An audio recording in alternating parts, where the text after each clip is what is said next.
सफेद बाघ की माँ, गाय और गोल्डन शेर। एक बाघिन अपने बेटे सफेद बाघ को जन्म देती है। बाघिन अपने बेटे को बहुत प्यार की निगाहों से देख रही थी, लेकिन वहीं खड़ा बाघिन का पति बाघ इस सफेद शेर को कुछ अलग ही निगाह से देख रहा था। उसके मन में अपने बेटे सफेद बाघ को देखकर कपट आने लगता है और वो सोचने लगता है, अरे वाह, यह तो मेरे घर ही चमत्कार हो गया। मैंने बहुत से जानवरों से सुना है कि सफेद बाघ का खून और मांस से बहुत अद्भुत शक्तियां मिलती है। मैं इसका खून पीकर महाशक्तिशाली बन जाऊंगा। बेटे को देख देख कर पिता बाघ उसको मारने का प्लान बना रहा था। एक बार बाघिन अपने बेटे के साथ बातें कर रही थी। थोड़ी ही देर बाद बाघिन को नींद आ जाती है और बेटा सफेद बाघ वहां से जंगल की ओर चल देता है। बाघ सफेद बाघ को अकेला पाकर खुश हो जाता है और मन ही मन सोचता है, यह अच्छा मौका है इस बाघ को मारने का। इसकी माँ भी यहाँ नहीं है।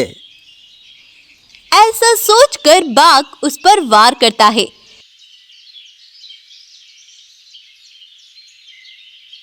तभी वहां बाघिन आ जाती है और वो अपने बेटे पर वार होता देख लेती है, तो उसे अपने पति पर शक होने लगता है और वह सफेद बाघ को बाघ से बचा लेती है और कहती है, तुम अपनी भूख मिटाने के लिए अपने ही बेटे को शिकार बना लोगे? इस हद तक गिर जाओगे तुम? मुझे ये उम्मीद नहीं थी तुमसे। बाघिन, तुम ज्यादा बकबक मत करो। तुम इस 2 दिन के आए बच्चे के लिए अपने पति से बहस कर रही हो। यह तुम बिल्कुल अच्छा नहीं कर रही हो बाघिन। बाघ उस पर दहाड़ने लगता है।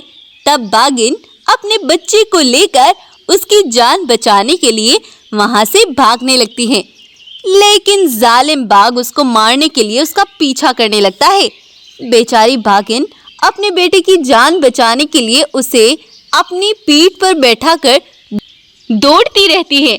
जालिम बाघ से बचकर बहुत दूर तक भागती रहती है, लेकिन तभी वह पत्थर से टकरा जाते हैं और बाघिन एक नदी में जा गिरती है। बाघिन बहुत घबरा जाती है और बच्चा भी डर जाता है।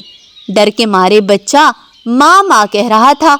बाघिन भी पानी में डूबती ही जा रही थी। वह बाहर निकलने का बहुत प्रयास करती है, लेकिन वह तो डूबती ही जा रही थी। तभी वहां एक गाय पानी पी रही थी। उसकी नजर एक बाघिन और उसकी पीठ पर बैठे सफेद बाघ पर पड़ती है। गाय उन्हें देखकर परेशान हो जाती है। जैसे ही बाघिन किनारे पर लगती है तो वह अपने बच्चे को नदी पार करा देती है, लेकिन खुद बाहर ही नहीं आ पाती और पानी के तेज बहाव के साथ तैरती हुई चली जाती है। गाय बाघिन के बेटे को अपने साथ ले आती है और कहती है, बेटा तुम उदास मत हो। तुम्हारी माँ ने तुम्हें बचाने की बहुत कोशिश की और अपनी जान भी गंवा दी, लेकिन आज से मैं तुम्हारी माँ हूँ बेटा। गाय बाघिन के बेटे को बहुत अच्छे से पालती है।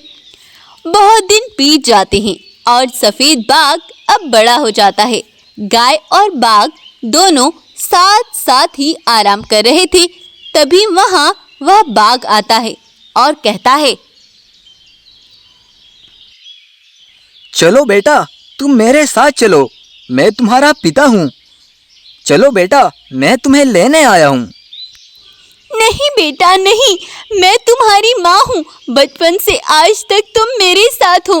मैंने तुम्हें पाला है, तुम्हें बड़ा किया है। बेटा तुम ऐसे छोड़कर नहीं जा सकते मुझे। मत जाओ मेरा बच्चा, मत जाओ। लेकिन सफेद बाघ अपने पिता की बातों में आकर उसके साथ चल देता है। गाय बेचारी रोती रह जाती है। वह सफेद बाघ को अपनी गुफा पर ले आता है और वह उस पर पीछे से वार करता है, क्योंकि वह आज भी उसके खून का प्यासा था। वह अपने ही बेटे का खून पीकर शक्तिशाली बनना चाहता था। आज तो मैं तुम्हारा खून पीकर ही रहूंगा। बाघ उस पर वार करता है तो सफेद बाघ कुछ भी नहीं कर पाता और वह नीचे गिर जाता है। तभी वहां वह गाय आ जाती है तो सफेद बाघ उठकर तेजी से गाय के पास आता है और कहता है, माँ, मुझे माफ कर दो, मैं तुम्हें छोड़कर आ गया था। यह धोखेबाज है, ये मुझे धोखे से लाकर मारना चाहता है माँ। सफेद बाघ की बात सुनकर गाय परेशान हो जाती है और सोचती है, अब मैं क्या करूं? इस जालिम खूंखार से मैं इस बच्चे को कैसे बचाऊं? ये तो बहुत शक्तिशाली है। अगर मैं इस बच्चे को इससे छीन कर ले जाऊंगी तो ये तो मुझे भी मार डालेगा। हाय, मैं अब क्या करूं? गाय यह सोच सोच कर परेशान हो रही थी। तभी वहां एक जादुई गोल्डन शेर उतरता है और वह उस जालिम बाघ पर जोरदार वार करता है और उसे मार डालता है और वहां से गायब हो जाता है। और अब से गाय अपने बेटे को लेकर सुकून से रहते हैं और खुशहाल जीवन व्यतीत करने लगते हैं। तो कैसी लगी आपको आज की हमारी कहानी? हमें कमेंट में ज़रूर बताएं और हमारे चैनल को सब्सक्राइब करें, वीडियो को लाइक करें और शेयर करें। धन्यवाद।